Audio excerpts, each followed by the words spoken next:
Aujourd'hui, je vous explique c'est quoi le Fanatec GT World Challenge Europe Powered by AWS. Je sais, le nom il est très long, la catégorie elle est casse-tête, mais on va s'en sortir. Donc dans un premier temps, les gars, on va s'intéresser à la création, l'histoire du GT, d'où vient ce sport.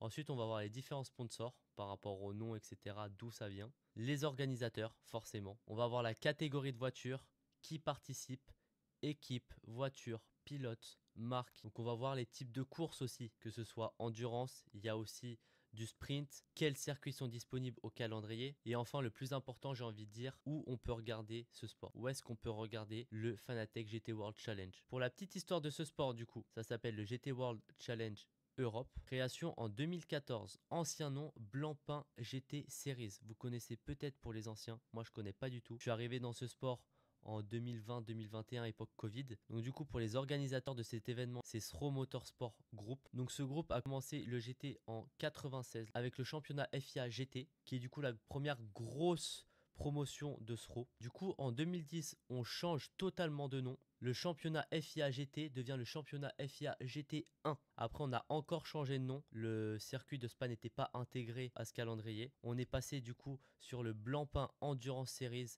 en 2011, là où on a eu notre première épreuve mythique à Spa. Pour les catégories de voitures, on part sur du GT3 du coup. Donc pour les équipes, on retrouve des voitures que vous retrouvez dans la vie de tous les jours qui peuvent rouler sur route. Ils sont juste préparés pour le championnat exclusivement. Donc on peut retrouver Aston Martin, Audi, BM. On a du Ferrari, de la Ford qui est arrivé cette année, en 2024 du coup. On a de la Lamborghini, de la McLaren, de la Mercedes et de la Porsche. Pour les sponsors officiels, on retrouve le géant du sim racing. Vous avez sûrement dû entendre parler de Fanatec du coup. Si vous vous êtes lancé dans la simulation auto, vous le connaissez sûrement. On a AWS Pirelli qui est le fabricant de pneus du coup. Total Energy. Et pour les deux gros derniers partenariats, on a Assetto Corsa Competition, le jeu officiel du Fanatec GT World Challenge. Et l'organisateur bien évidemment de cette compétition, SRO Motorsport Group. Pour les équipes du coup, il faut savoir qu'on est à peu près 55 voitures sur la grille et 150 pilotes par voiture à peu près. Il faut savoir que sur les voitures, on peut retrouver du pilote débutant, amateur et professionnel. Pour l'histoire des équipes, on en reviendra dans une autre vidéo puisqu'il y en a énormément. Dites-moi en commentaire, vous voulez que je présente qui comme équipe et on fera ça lors d'une prochaine vidéo. On vient à la partie des courses. Je vous mets le calendrier 2024 de cette année du coup. Donc vous pouvez voir que le GT World Challenge comprend deux disciplines. On a dans un premier temps le format sprint et ensuite le format endurance. 5 courses pour le sprint et 5 courses pour l'endurance. À savoir que les pilotes peuvent être engagés en endurance, en sprint ou même les deux. Donc pour le format sprint, c'est tout simple. On a 2 qualifs et 2 courses. 2 pilotes. Un pilote qui fait sa qualif le samedi et qui part ensuite pour la course 1. Et le deuxième pilote du coup qui fait sa qualif le dimanche et qui part pour la course 2. Et pour le format endurance, on a 3 types de courses. On a dans un premier temps la course de 3 heures, la course de 6 heures et la course de 24 heures qui est Spa.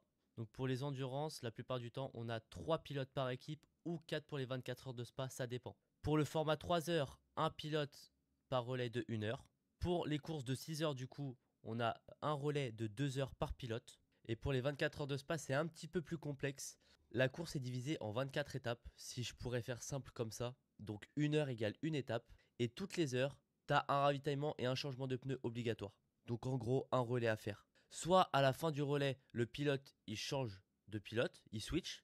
Soit il continue pour faire encore une autre heure. C'est à son ressenti et à savoir comment il roule et comment il se sent sur la piste. Le plus important, c'est d'avoir un minimum de roulage par pilote.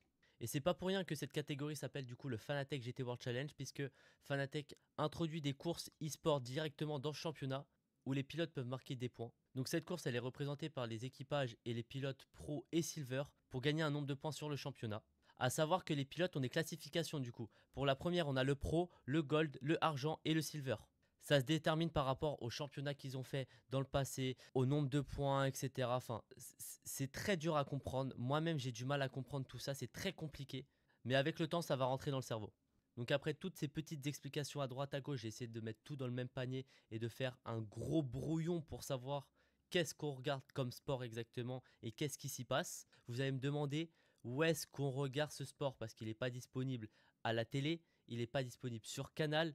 Où est-ce qu'on le regarde? Du coup, ce sport, on peut le regarder principalement sur YouTube. Je dirais même à 90% du temps, on peut le regarder sur YouTube. Vous avez 4 langues à la diffusion sur les courses. Donc on a l'italien, l'allemand, le français et l'anglais. Je vous montre du coup la page officielle du GT World Challenge sur YouTube.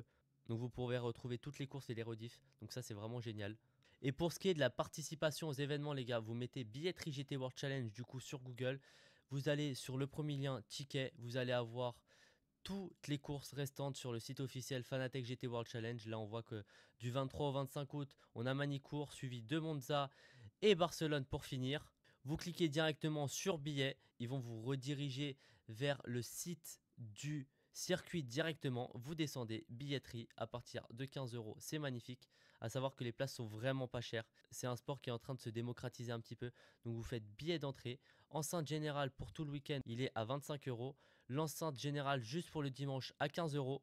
N'oubliez pas, vous avez les suppléments pour accéder à la grille et au stand à 30 €. Le parking ultra important. Ne faites pas l'erreur de prendre votre billet pour le week-end et de ne pas prendre le billet pour le parking, c'est ultra important.